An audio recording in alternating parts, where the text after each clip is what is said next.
Hi, welcome back. I'm Troy Yasuda. Have you ever used the falchion or scimitar and kicked and ended up doing a flip attack? Now, have you actually ever used this attack? Of course not. Why would you? It does about half your damage, and in return, you have a long attack animation that can be followed up to chain attack. So I thought, let's beat the entire game with only using that. Before we start, let's go over the rules. Flip attack with the falchion or scimitar only. If I accidentally do a normal attack, I must find a way to kill myself. No major glitches or skips, no summons, and the run is over once I kill Gwen. With that out of the way, let's begin. Torch Cluster is back as she starts as the Wanderer with the Master Key as her starting gift. I pick up the first weapon of the run, the Scimitar, and kill Oscar and grab the Estus Flask. I'm able to perform the flip so constantly because I set the R1 button on my controller to perform the button combo to kick. I start a slow and kill fight against the Asylum Demon, making sure not to accidentally hit him with the normal attack. If you don't stop moving completely before your attack, you'll do a normal slash instead, and the same can be said for rolls. If you don't finish rolling, you'll do a spinning attack.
After I kill the Asylum Demon, I go to Firelink to go give Petrus a little scare, then head down to New Londo Ruins to pick up the Soul by the elevator and the one outside the shortcut door.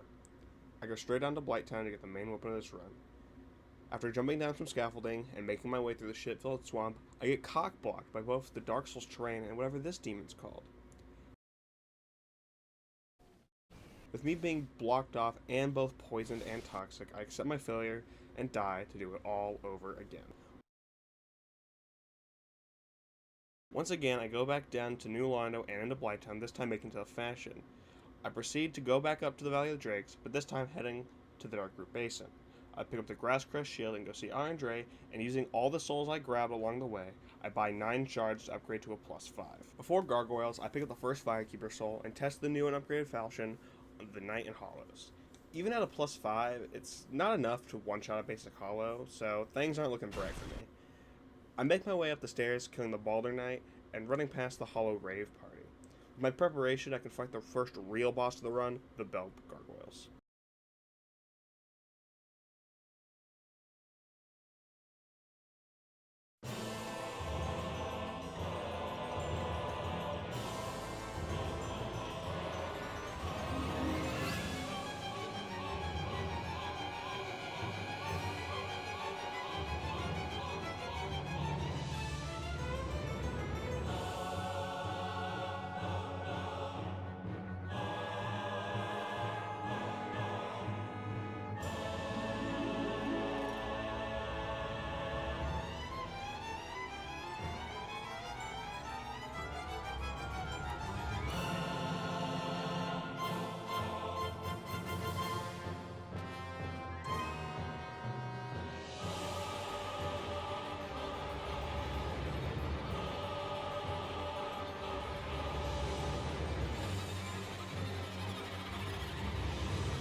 Staying locked off played a huge part in this and the rest of the fights in this run. The Gargoyles weren't that bad despite the subpar damage. I was even able to get a no-hit on them. After killing the Gargoyles, I decided to go back down to Blighttown to fight Quelaag. But before doing that, I go to Firelink and kill Lautrec to get the fabric. Once back in Blighttown, I rush to the bonfire for safety and book it to Quelaag's domain. The damage is pitiful but doable. I'm confident I can do it with enough patience. The real struggle for this fight is being put into a bad situation when you flip backwards and accidentally hitting her normally. The first time I messed up and went to kill myself, but the lava just didn't want to do damage to me. So thanks, Dark Souls. Thanks a lot. After a few more deaths, I decided to pack up my bags and go back to the surface, but on my way back up, I grabbed the second Firekeeper soul. I decided to go to the Darkroot Garden to grab the Elite Knight Armor and the Wolf Ring for a boost in poise, but I also go up to grab a magic weapon. But to do that, I need to free Griggs. After killing the Taurus Demon and heading down to the lower brig, I go to free Griggs and, apparently the Master Key can't open the door in the lower berg. 1,000 hours, and I'm still learning new things. After freeing Griggs and accidentally pissing him off, I leave before killing him, and I put on my armor and Wolf Ring to take on the Capra Demon. I was quite worried for this fight beforehand due to the small arena and my slow attack speed, but it ended up not being a real issue. Just needed a face tank a few hits. After I get the key to the depths, I run down there real fast to grab the large ember. Next, I needed to pay Oswald a visit to atone for my sins, and once that's done, I can talk to Griggs to pick up Magic Weapon. Now it's time for my rematch against Quelaag.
With this extra bit of damage, it was no problem.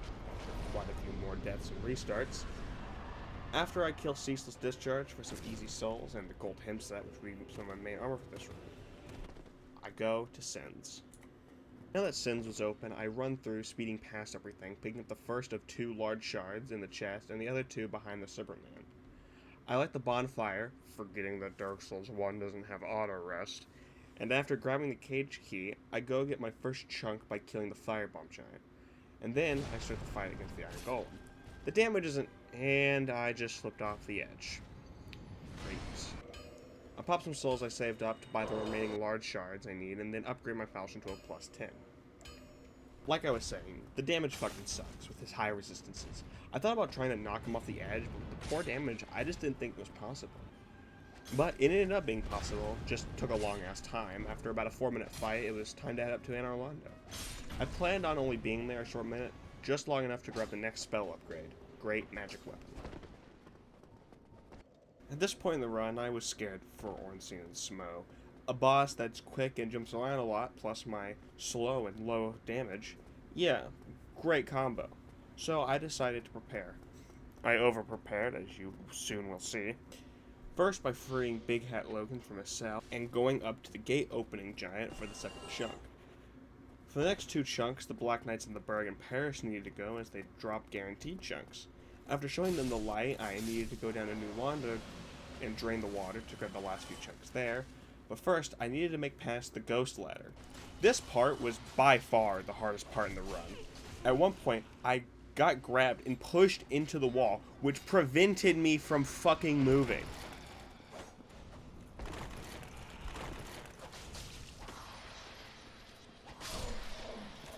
After enough times, I win against the Ghost Lottery and make it up to that fucking ladder and then kill Ingward for his key. Once I drain the water, I jump down to start what would be one of the stupidest moments in this run. I grab the very large ember, and then pick up the last 2 chunks in New Londo.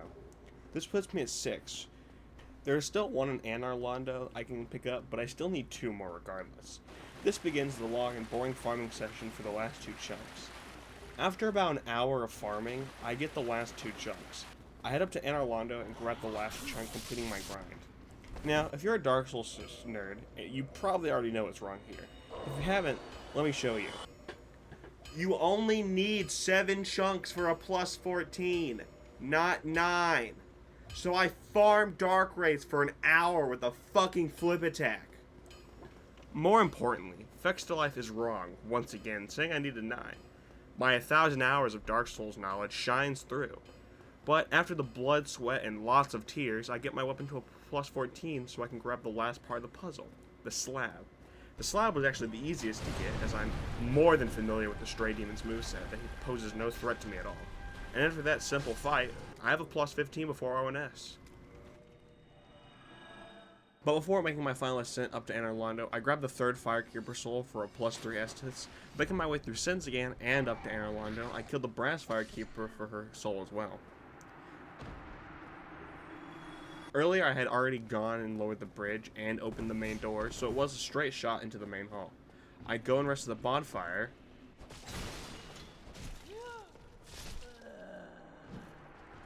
I said I go and rest at the bonfire and begin the fight.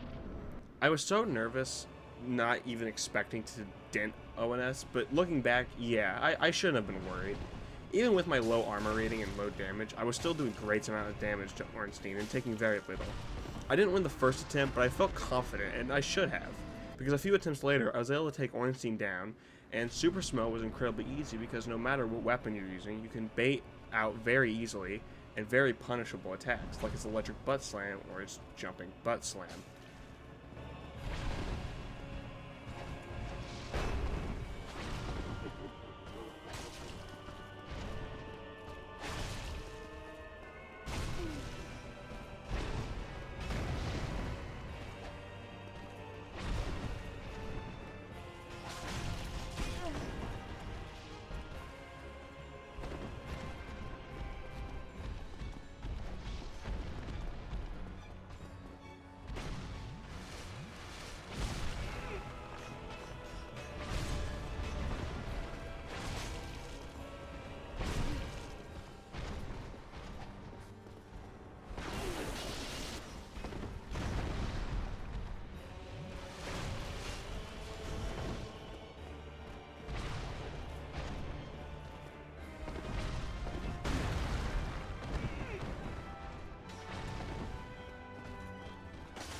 And just like that, one of the bosses I feared most was dead and gone. After ONS, Seath was next, as I needed to go to the archives anyway to get my last upgrade of the run. I placed the Lord Vessel, then head up to die to Seath. I said die to Seath. Once in jail, I used my get out of jail free card, called Murder, and go turn off the rave music and grab the door key. I blitz through the stair puzzle and unlock the shortcut and go grab the archive key for Logan. I free him and then realize I need souls to buy things. So I go kill the biggest loser in class, Seath. Seath wasn't too bad, the only risk was the curse buildup, but by playing it safe, it wasn't a hassle.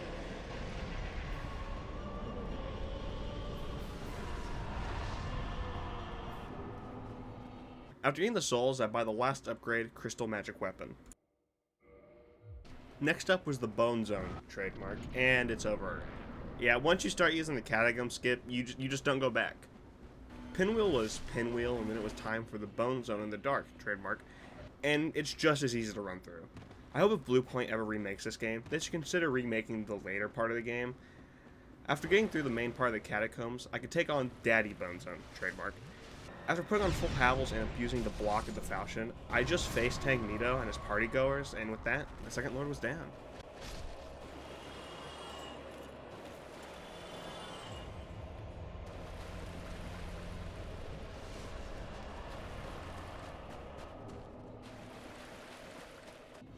Next, I decided to go to the Demon Ruins and make future me deal with the Four Kings last.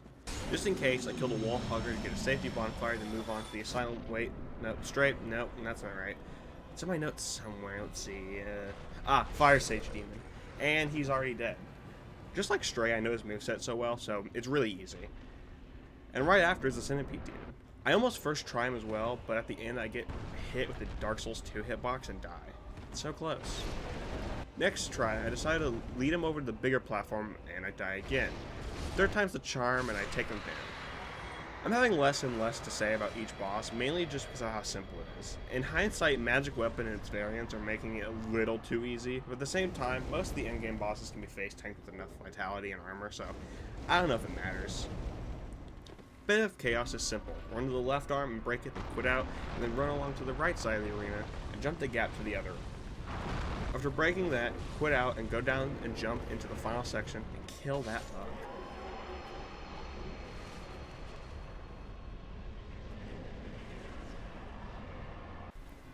Sif is next as I need to kill a good doggo for a ring, but I'm so overpowered for Sif I wasn't worried for her at all. I would whiff an occasional attack here or there, but Sif went down without too much trouble. I was super scared for the Kings though. I should not have been. With it being a DPS race, and while my damage would be enough, my attack speed wouldn't be enough.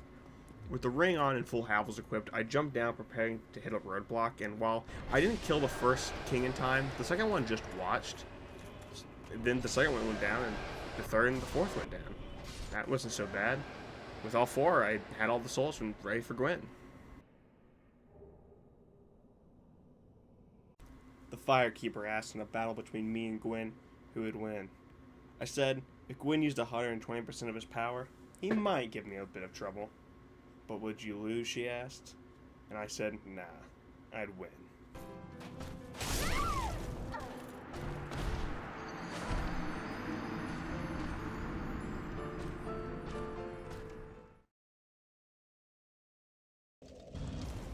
So I knew Gwen would be a problem, but with how slow I attack, I just felt like I needed to face tank him. And even with that, he rips through Havel's armor and still chunks my health. In all honesty, it came down to luck in this fight. Sometimes I'd flip and he'd just miss his attack, which would give me an opportunity to either heal or trade another blow. After a couple more deaths, I went in once more to finish it off.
And with that, we concluded. Yes, you can beat Dark Souls 1 with flip attacks only.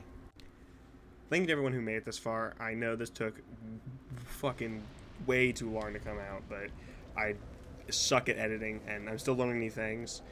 And I waited for a piece from my microphone to get here, so hopefully the audio sounds a lot better. I fixed the audio issue from last time, at least I hope I did. And I would have had this way sooner, but I got really distracted by a lot of games these past few weeks, so instead of actually editing, I was dicking around, so it could have come out faster. I'm going to hopefully get the next one out within 2 weeks, maybe 3. I haven't even recorded it yet, but I have the idea. It's an old challenge one I did way before I, was doing this kind of stuff. Probably about 3 years old, so I'm going to try and record that and, reattempt that run and see how much better I did or how much worse I did. So, but I hope you guys enjoyed this one. I think it came out really well. Hopefully with the next one we'll have a lot, better editing. Maybe the sound will be better. Who knows? So, again, leave feedback. I'll always take it. And thank you for watching.